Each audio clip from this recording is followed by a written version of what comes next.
Hello,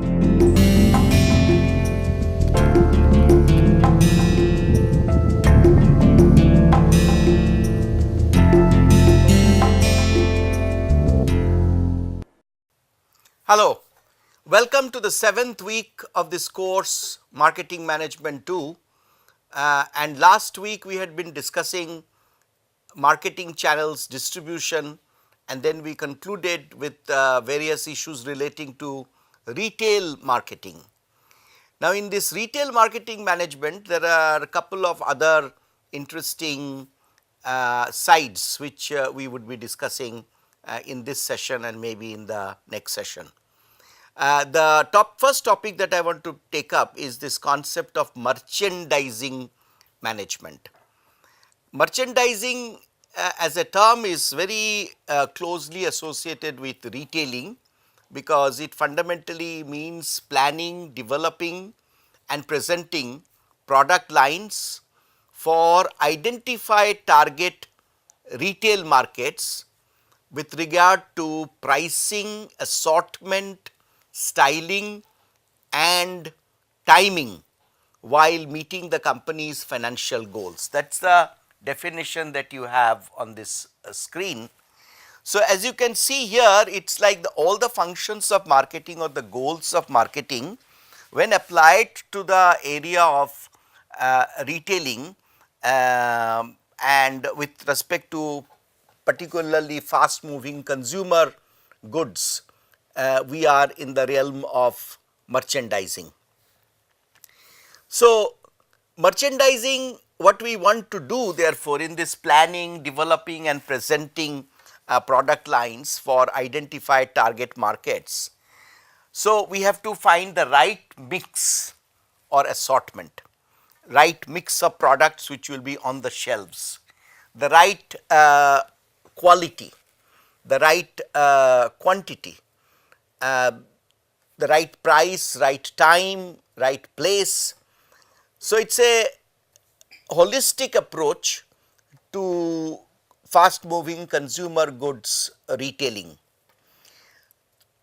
Very interestingly, these are products where there are, like for example, you see here a new item, right time, because these are items where seasonality, for example, different festivals will need more supply of edible oil or ghee and other kinds of frying agents, in particularly in India, because all festival food will be usually fried in this South Asian environment, and therefore the consumption of edible oil goes up. So, the merchandising managers will be arranging bigger stocks for such items during Diwali or Durga Puja and such festivals. And then again the availability at the right place, like for example, if there is a Kumbh Mela in Allahabad, then there will be certain kind of merchandising, like whether it is soap or whether it is tea or whether it is packaged milk. All these the demand will steeply go up during that period of couple of months, and therefore at that point of time in Allahabad, in all at all distribution points, at retail points, these items should be available in plenty, because the demand will be exceptionally different and higher at this point of time. So, time, occasion based decisions on quality, quantity, product mix on retail shelves, that is the job of the merchandising management. So, the whole idea is that we want to maximize the sales and profits of a particular category. Now, this category is also a new terminology that we are introducing, category management, very closely associated with merchandising management. So, category usually means that, say for example, all kinds of sauces, as you see on the picture, tomato sauce, ketchup, chili sauce, maybe sweet and sour sauce, all kinds of sauce. So this is a category. This is a category of sauce.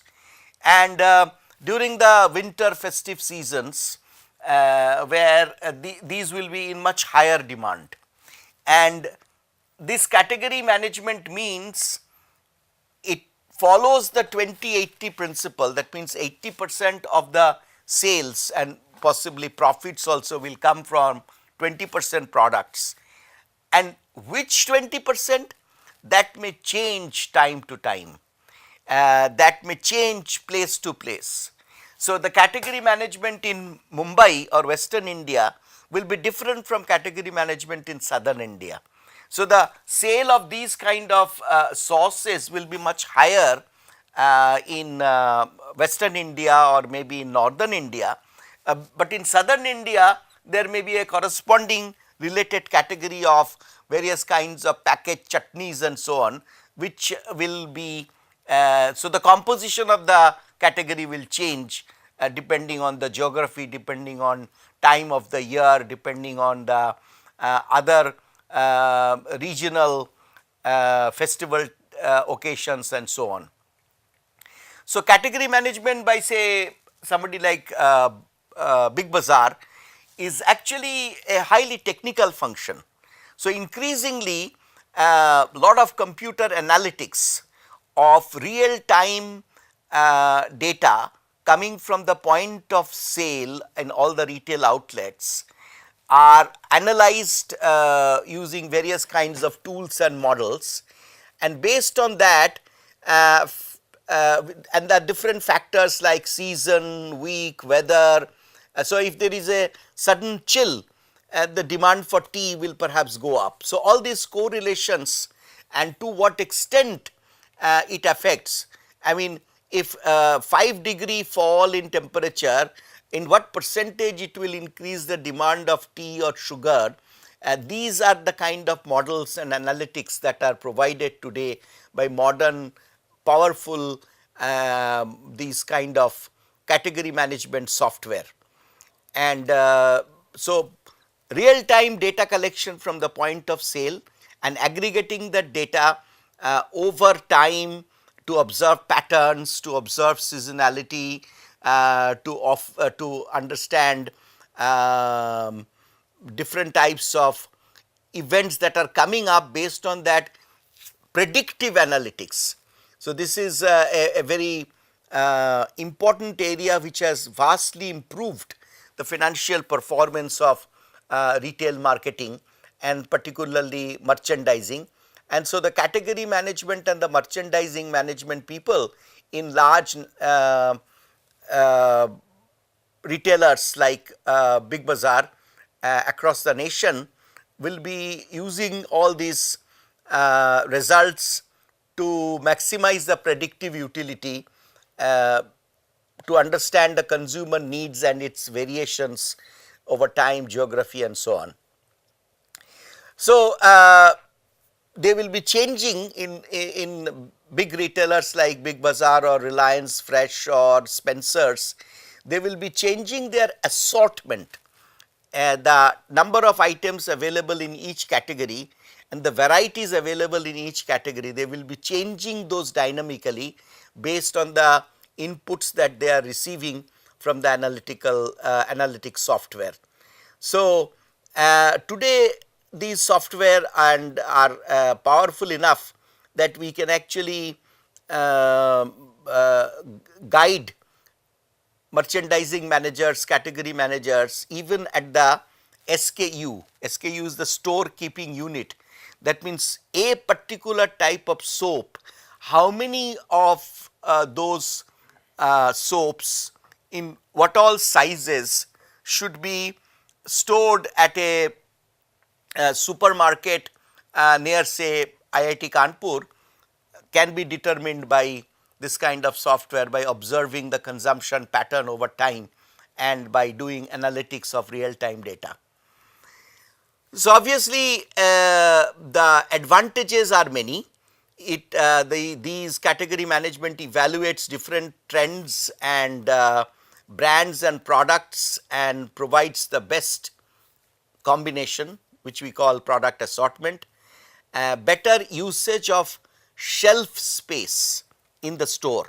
That is the, in fact, many times we will be measuring the performance of a retail outlet by inventory turnover per square feet or per shelf, how much, what turnover is happening of the, that means how many rupees have been turned, how many times of a particular shelf, the items stored on that shelf. That maximization of that turnover is obviously the aim of category management, so that we have the best usage, optimal usage of our shelves as well as our working capital, which is blocked in that inventory that is on the shelf. And its purpose is to see that we are not out of stock as well as we are not overstocked. That means the inventory should not be slow moving or becoming sluggish. On the other hand, we should not lose the sales opportunity that we have to turn away customer because we are out of stock. So, it is a intricate, it appears the statement is simple, but to achieve it, if you think about an organization like Big Bazaar or Spencer, who have outlets across the country and so many shelves, so many thousands of square feet of shelves, where thousands and thousands of different types of SKUs are stored. So, you have to see that each square feet, each square inch is giving us the optimal return is sounds simple, but that not being out of stock and not being overstocked is needs a very fine control, and it needs lot of real time control. And as you can understand, so today if 20 items from one shelf is sold, you would like that by night those 20 items are replenished on the shelf. But if the time of the year is different, say if today 20 items are sold, maybe the restocking should happen at the level of 10 SKUs. These are the predictions that are provided by merchandising and category management software and the professionals who use those analytics to provide that input. And they have to be backed up by the supply chain management, the transportation arrangement, the location of the warehouse from where replenishment will be made. All these will have to operate as a total integrated synchronized system to see that this per shelf we optimize the turnover. And the whole idea is that we should be able to capture changes ahead of time, so that we are in position next day when the store opens with respect to the demand we are likely to face. There will be some leniency with respect to, there may be some plus minus error zone, but generally that is the whole idea. The problems obviously you can say see that why category management may not fully work is that the software may not function very well, and it is often, human beings are not really predictable. You can observe patterns, but there can be big change suddenly due to sudden drop in temperature and sudden spurt in certain types of demands.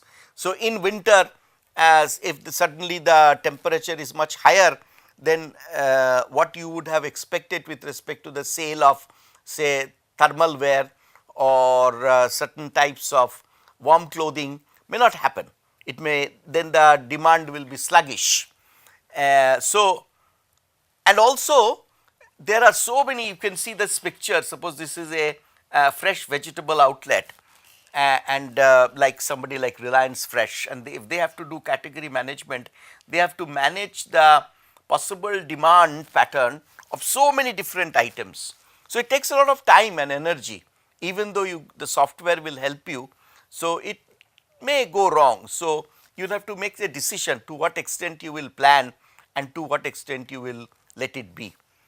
I will now discuss also in merchandising this issue about private label. We discussed this point a little to some extent earlier in an earlier session. But today this is becoming very important in developed countries like 2/5 in US, 1/3 in UK, 1/4 in France. This is the kind of market share which at private labels. Private label means as we discussed, retailer's own label which will be competing with the national brands. So, whether say spices as we were discussing the other day, may be competing with other famous brands of spices.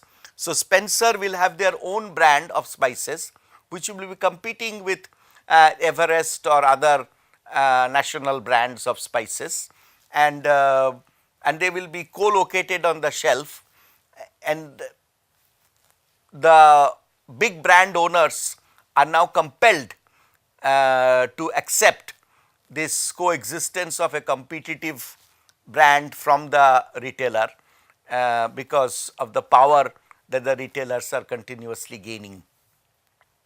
The private label advantages are, it can help to develop some kind of closer relationship with the customer, brand loyalty, higher profit, and but the disadvantage is that these will not be as strongly promoted in national media. So, therefore, they will have to operate at a lower price level. That is true for even countries like Japan, China, India, everywhere that happens. This is a rough study made from Kolkata. Our students did this study, and we found that private labels today in India, it still has a very small market share, even though it is growing very fast.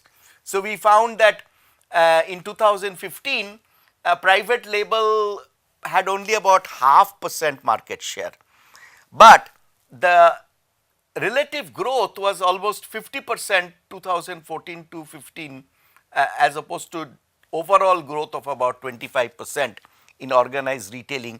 I think we did 2-3 categories like spices and some packaged noodles and some of these other types of food items, beverage items. And but almost all the top retailers, whether Big Bazaar, whether Spencer's, whether Reliance, they do have. So, 93.3%, this is of course just as I said a rough data from one particular city, they all have private labels. So, basically we can see that the private label business is today small, but it is rapidly growing, and over the years this will form an important part of merchandising. And obviously, this being the retail store's own brand, they have a better control on their supply chain. So, from a merchandising or a category management perspective, the private labels provide a little better facility. So, that is our the conclusion of our session on merchandising, category management in retail marketing, and we will take up the next topic tomorrow to conclude our discussion on retail marketing. Thank you.